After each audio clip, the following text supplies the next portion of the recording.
A lot of people don't know that you're an economist, and you've used the term economic terrorism to describe what's happening to the global economy. Who are the economic terrorists, and what are their crimes?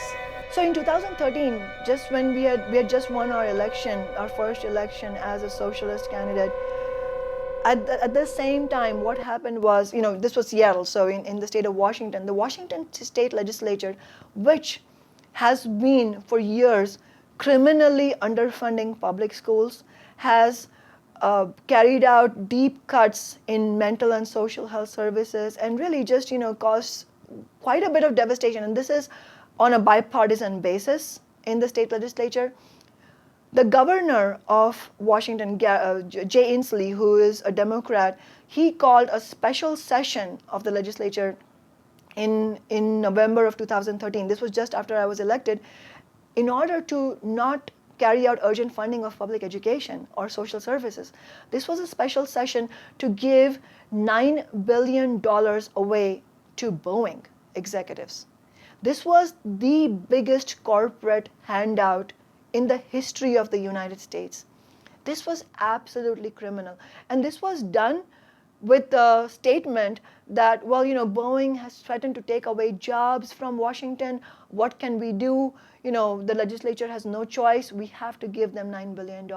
That is when I first said that this kind of blackmail, where a corporation, and these are not, and we're not holding the workers in the corporations responsible. In fact, the workers are losing out year after year in terms of their pension benefits. In fact, at the same time that Boeing took $9 billion, they cut pension benefits to their own workers, but they threatened to take away jobs, and then there's a punchline to that as well. But at that time, we said that if a corporation like Boeing, meaning its executives, are going to hold our entire state hostage year after year, this is nothing less than economic terrorism, and we have to fight against it. And do you know what? Just a month ago, Boeing announced that they're going to lay off another 8,000 jobs this year. So the point being, and again, I can speak as an economist here, is that the way the global system of capitalism works is that as long as the capitalist class has the opportunity to produce their products and make profits by giving a lower wage to another section of the global workforce, they will move jobs. As long as they can, they will do it. And so for decades, what we're seeing is, under capitalism, a systematic and worldwide race to the bottom for workers, while more and more and more unimaginable trillions of dollars flowing into the coffers of the top 0.01%. We should absolutely fight against the moving of jobs overseas, but we have to have an internationalist argument against it, not a nationalist argument, because we can't be against the right of Indian workers, for example, to have jobs. What we should be against is the pillaging of the global economy by the elite. And we all working people everywhere deserve decent living standards, but the only way to achieve that is to fight against, as you said, the economic terrorism of big corporations. And it's incredible that the politics of fear is what maintains this economic terrorism, just like it maintains the two-party dictatorship. Right. You've endorsed Bernie Sanders, but you're also circulating a petition right now calling on him to run as a third-party candidate if he doesn't win the nomination. You write, "You're fighting to win, we support you. If billionaire interests block you from winning the Democratic nomination, we urge you to continue the political revolution by running independently of the Democratic Party rather than endorse Hillary Clinton." Of course, you're also calling him to choose to run independent or join Jill Stein on the Green Party ticket. Why do you argue that these are the only options for the success of the movement? At every step of the way, the Democratic Party establishment has tried to marginalize Bernie Sanders. The media establishment went from giving him a total blackout, not writing about him at all, to really going on an assault on him like they did in New York State before the New York primary. So, and we can see the Democratic Party establishment going to every length possible to make sure that he does not win in any way a position that would make him a contender for the Democratic Party nomination. And it's not just this election cycle, though. The reason Socialist Alternative urged him to run as an independent is because decades of evidence shows that while there are real differences between the Democrats and the Republicans, overall, the impact of having two parties that are bought out by Wall Street implies that Wall Street has two parties, but there's no political representation for working people. If you look at even questions like marriage equality, where people are, it might be tempting for people to think, well, there is a real difference between Republicans and Democrats. Yes, there is.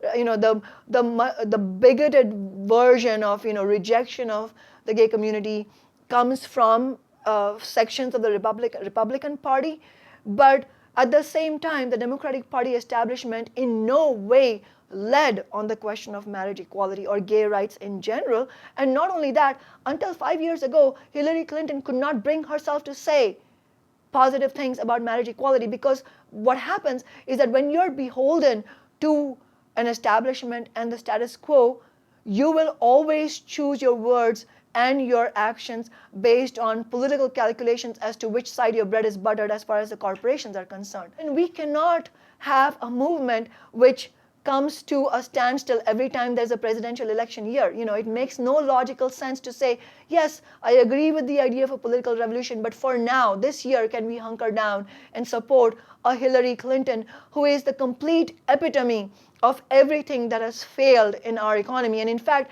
what shows in the last 5 decades is that there has been a rightward shift by both the Republicans and the Democrats. So that is why, logically speaking, if we want to fight Donald Trump, then it doesn't make sense to support a corporate candidate like Hillary Clinton, because that whole process only perpetuates that shift to the right. And we have to keep building our movement away from the right to the left. And if we are to do that, then it's antagonistic to our movement to support Hillary Clinton in any manner. If Bernie Sanders was to run with Jill Stein on the Green Party ticket, it would be nothing short of a political earthquake. They would have helped begin a groundswell of support, not just for themselves as independent candidates, but for the idea of an independent party for the 99%, which is what we really need. If he does endorse her, which he said that he would already, what is your advice to his supporters who know that they can't morally vote for someone like Hillary Clinton? I mean, she's arguably the most right-wing, neoconservative, hawkish Democratic candidate we've seen. For somebody who wants to help build a movement, it's mistaken completely to then say that, okay, now I'm asking you to support a candidate who stands for everything that you hate, which is why you supported me. You know what I'm saying? So for people who are supporting Bernie, it makes no sense for them to support Clinton, because the reason they're supporting Bernie is because they don't like Hillary. This is not about Bernie Sanders. Ultimately, this is about building our movement for social change. But let's be clear, fighting for every single reform will, as we were discussing earlier, Abby, will be a fight, real fight against big business, because big business will not relent. We will have to wrest these gains from the hands of big business. And what that does is the experience of fighting for reforms really starts to clarify in people's minds that this is what we're up against. We're up against a system that denies us basic living standards and will always do so unless we fight for a fundamental shift.